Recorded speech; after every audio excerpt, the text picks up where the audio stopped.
Hello, this is JP. At may kukwento na naman ako sa inyo. Pero ito kasi, nagkukwentuhan kami ng isa kong kaibigan about growth, rebranding, about evolution mo bilang isang tao. And then she told me na nai-inspire daw siya na i-rebrand yung sarili niya. And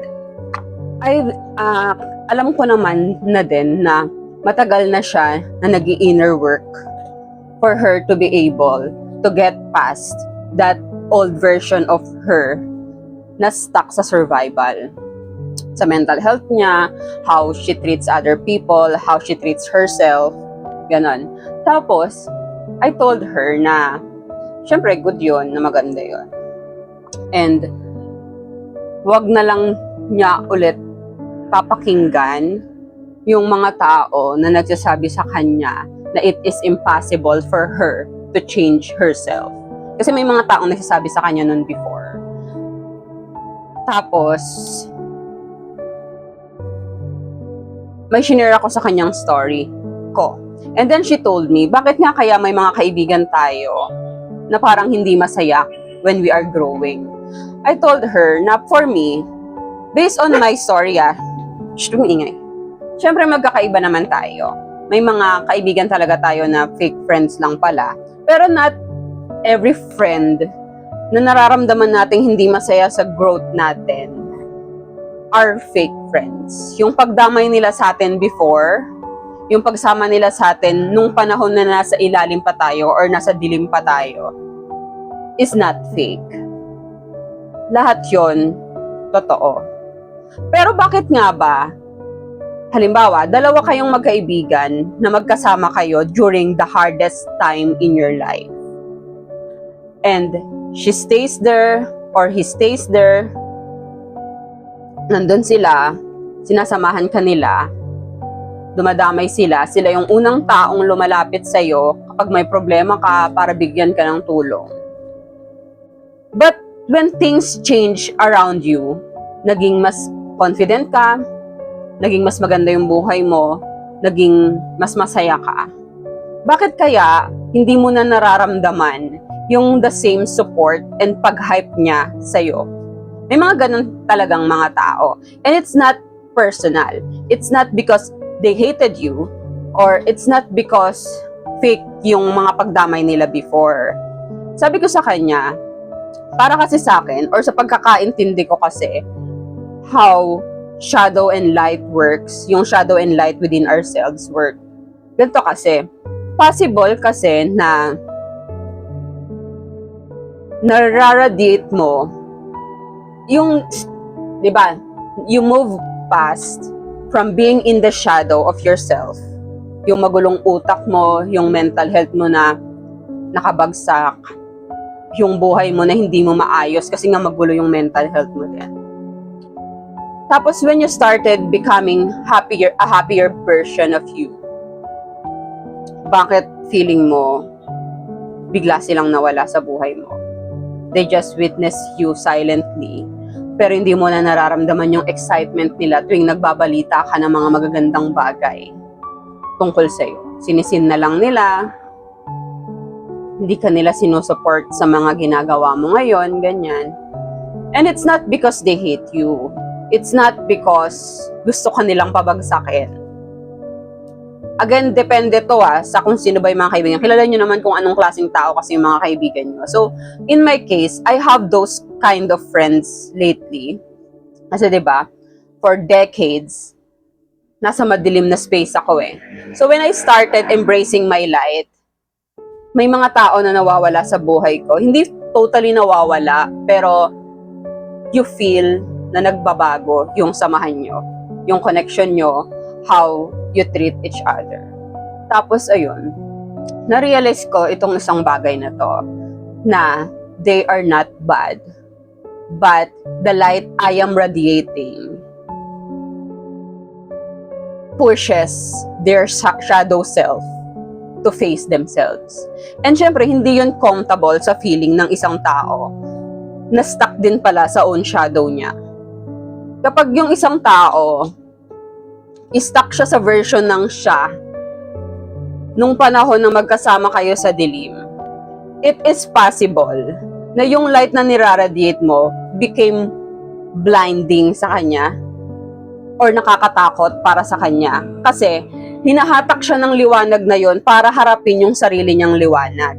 It's not you are, kasi diba, kapag nagsashine ka, it's either mai-inspire mo yung ibang tao or matatakot mo sila, not dahil nakakatakot ka or nakaka-intimidate ka, but because there's something in them, the light na naghihintay din na ma-awaken, na unti-unting nagigising at nakakatakot siya sa body.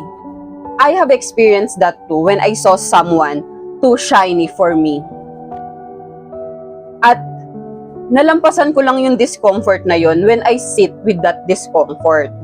Tapos inaral ko yung sarili ko, what parts of me is being uncomfortable with the presence of this person, with her confidence, with how she handles herself. Kasi alam ko never akong nainggit sa mga tao, never kong kinumpara yung sarili ko sa iba.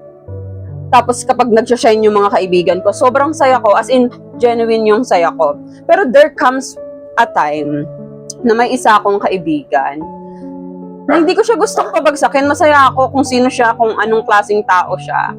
Pero hindi ko alam, but I am feeling a little discomfort whenever she's speaking so fluently, whenever she's presenting herself to the public in a more confident way. And then, that's when I realized na there's a part of me waiting to be awakened to reach the potential na nakikita ko sa sarili ko pala, na kaya ko rin pala yun, na kaya ko rin palang magsalita, na kaya ko rin palang ipakita sa public what I got inside. And then when I started learning more about it within myself, unti-unti ko din nakikita yung sarili ko na nagiging confident na ipakita sa iba yung meron ako. Diba? Ganun. Siguro yung iba, nasa stuck sila na nasisira yung friendship because the other person is not yet ready to face herself. So every time na may mapifeel kayo na ganun sa mga kaibigan nyo, just let them. You can set boundary kung tinatrato nila kayo ng hindi maganda dahil sa nararamdaman nilang discomfort. But, kasi you are not the one to carry their inner work. Dapat sila yung gumawa nun. But at the same time, don't vilify them. Huwag niyong isipin na masama sila.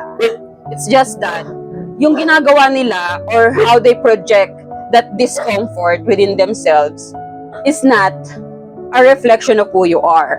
It is not a reflection of your worth, and that is not a rejection of you.